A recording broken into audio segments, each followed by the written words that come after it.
শিউলির কথা যখন কইতেছে, মানে শিউলিকে বিয়া করবে, বুঝে হাসছি।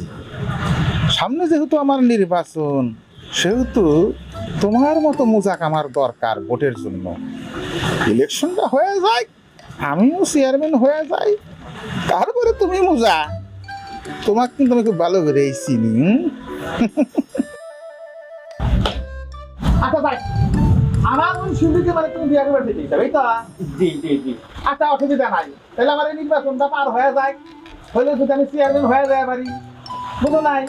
তাহলে বিয়া দিয়ে একটু ধুমধাম করে দিলাম। আচ্ছা, তোমারও তো একটা বিষয় আছে, তুমি তো 10 গ্রামের বুক খুলে কয়ে হাইবে চেয়ারম্যানের বিলে বিয়া করছি। তোমার সুমন্দি চেয়ারম্যান, তাও কি যেন তেন চেয়ারম্যান না, ইউনিয়ন পরিষদের চেয়ারম্যান। হ্যাঁ ভাইজান, আপনি ধরে রাখেন, আপনি চেয়ারম্যান হয়ে গেছেন না, খালি একটু সময়ের ব্যাপার। আপনি টেনশন করেন না, আপনি চেয়ারম্যান এবার নিশ্চিত। মুজা, তুমি যখন কইছে আমি বিশ্বাস করি, আমি চেয়ারম্যান হয়ে গেছি। আর তুমি কোনো টেনশন করো না, আমার বোন শিউলি তোমার হাতে বিয়া দিয়ে দিব চেয়ারম্যান হয়ে যাওয়ার পরে। তুমি এখন কি করবে, আমার বিষয় খালি ওয়ার্ক করো না। আমি এখন গিয়ে সব গ্রামে গ্রামে গিয়ে ভোট চাইতেছি আপনার। যাও।